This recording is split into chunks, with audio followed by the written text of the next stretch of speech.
écouter tout ou tout croire, c'est deux façons différentes de ne pas réfléchir, et il faut trouver son chemin entre les deux, en fait. Dire que les médias doivent se muscler en journalisme scientifique, ça veut dire des choses à plusieurs niveaux. Ça veut dire recruter des journalistes, mais ça veut aussi dire leur donner plus de poids dans les rédactions, parce que quand il y a un comité de rédaction, si le journaliste scientifique, c'est celui qui est au dernier rang et à qui personne n'adresse la parole, c'est pas pareil que s'il est assis à côté du rédac-chef et que c'est avec lui qu'on fait la une du lendemain. Et dans ce rapport de force-là, il y a beaucoup de choses qui se jouent. Donc muscler, c'est aussi rapprocher des décisions et des unes. Là, on parle des médias spécialisés dans la science. Non, là, je parle des médias généralistes, en fait. Un journal comme Le Monde ou Le Figaro, il a un petit groupe de journalistes scientifiques, mais normalement, ils font leur rubrique dans leur coin et ils n'ont pas du tout accès aux pages importantes, en fait.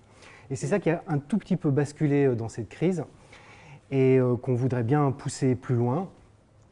Et puis je crois que la dernière chose qu'il faudrait pour muscler les médias, c'est qualifier en science les poids lourds des rédactions, c'est-à-dire les grands éditorialistes, les patrons, les gens qui sont vraiment à la tête des médias. Que la science sorte des marges un peu cultureuses pour aller là où se prennent les décisions médiatiques.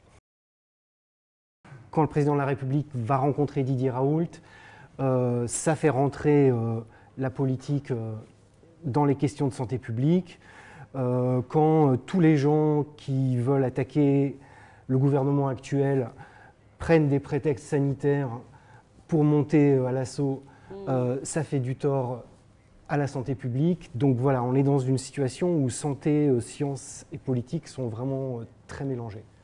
Bon, le fact-checking, c'est extrêmement à la mode, mais le problème, c'est que les gens qui sont sensibles aux thèses complotistes n'écoutent pas les fact-checkers et n'ont pas confiance en eux.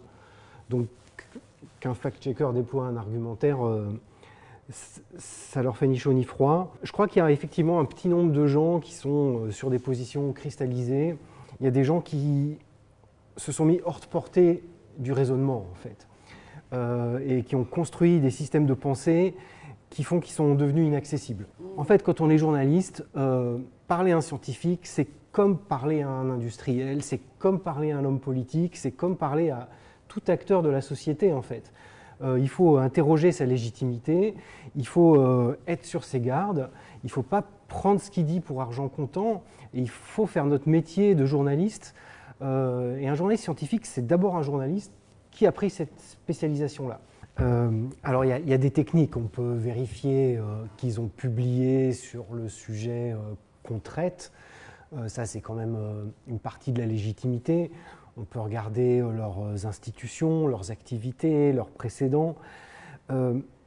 Et en même temps, on se rend compte qu'il n'y a pas de technique parfaite parce que si vous regardez les deux grands désinformateurs scientifiques de l'histoire française, en fait, c'est-à-dire Didier Raoult et Claude Allègre, Didier Raoult sur le Covid et l'hydroxychloroquine et Claude Allègre sur le réchauffement climatique, et bien, c'est deux personnalités qui étaient tous les deux des scientifiques capés, qui avaient publié et apporté des choses et qui étaient assez hauts dans leur hiérarchie, qui étaient en fait vraiment difficiles à mettre en doute.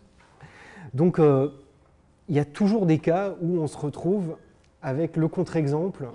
On a coché toutes les cases, mais ce n'est pas le bon. Et là, pour savoir qui est représentatif de la science, en fait, il n'y a pas 36 moyens, il faut connaître des scientifiques. Et c'est pour ça qu'il faut qu'il y ait des journalistes spécialisés, parce qu'il faut qu'il y ait des gens qui soient capables de passer 2-3 coups de fil et de dire qu'est-ce que ça vaut ce que ce type est en train d'avancer, en fait. On ne peut pas juste se baser sur le pédigré. On a des prix Nobel qui sont devenus racistes, eugénistes. Enfin, je veux dire, le passé ne protège de rien.